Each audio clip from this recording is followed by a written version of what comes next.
Hello everyone, আমরা তো শনিবার দিন সন্ধ্যাবেলায় বড়দিদের বাড়িতে গিয়েছিলাম। গিয়ে কি কি করেছি কিছুটা তোমাদের সাথে শেয়ার করেছি, আর রাতে কি কি করলাম সেগুলো শেয়ার করা হয়নি। আমরা গিয়েছিলাম বলে বড়দি আমাদের জন্য আলুর পরোটার ঘুগনি বানাচ্ছিল। ঘুগনিটা আসলে আগেই বানিয়ে রেখেছিল। আলুর পরোটাটা কিভাবে বানাচ্ছে সেটাই আজকে তোমাদের সাথে শেয়ার করব।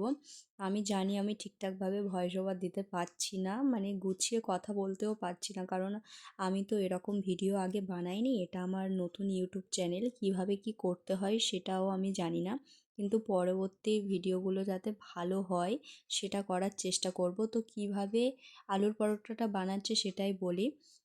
আলুটা আগেই সিদ্ধ করে রেখেছিল, নুন দিয়ে মাখিয়ে রেখেছিল, কড়াইতে সব মশলাগুলো দিয়ে হচ্ছে আলুটা একটু কষিয়ে নিয়ে তার মধ্যে জিরের গুঁড়ো ধনিয়া পাতা দিয়ে ভালো করে নাড়িয়ে নামিয়ে নিয়েছিল। আর ময়দা তো আগেই মেখে রেখেছিল, গোল গোল করে রাখা ছিল, সেগুলোর মধ্যে আস্তে আস্তে ও পুর ভরে নিচ্ছিল। আমার সাথে গল্প করতে করতে করছিল। অনেক দিন পরে ওর সাথে আবার দেখা হলো, ওদের বাড়িতে গেলাম। তো দেখো গল্প করতে করতে পুরগুলো ভরা হয়ে গেছিলো।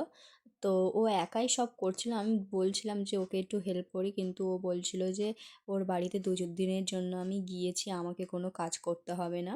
তো ও একাই পরোটা বেলছিল আর ভাজছিল, আর আমি ওর সাথে গল্প করতে করতে ভিডিও করছিলাম। এই যে পরোটা ভাজছে। তো পরোটাগুলো খুব ভালো ফুলছিল, পুরো গোল গোল হয়ে ফুলছিল, এই যে দেখো। তো তারপরে আমার রাহুল ভাইও এসেছিল। তারপরে বর্ষা তো ছিল, ও একটু কম্পিউটারে গেছিলো, কম্পিউটার থেকে চলে আসলো। তারপর সবাই মিলে খেতে বসে গিয়েছিলাম। এই যে আমিও আমারটা নিয়ে নিয়েছিলাম। এটা বড়দি শ্বশুর মশাই, এটা ভাই, আর এটা জিজু, আর এই যে বর্ষা। সবাই মিলে একসাথে আনন্দ করে খাওয়া দাওয়া করছিলাম।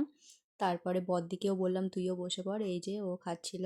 তারপরে ভিডিওটা কেমন লাগলো অবশ্যই সবাই কমেন্ট করে জানাবেন, আর ভুল হলে প্লিজ ক্ষমা করে দিও।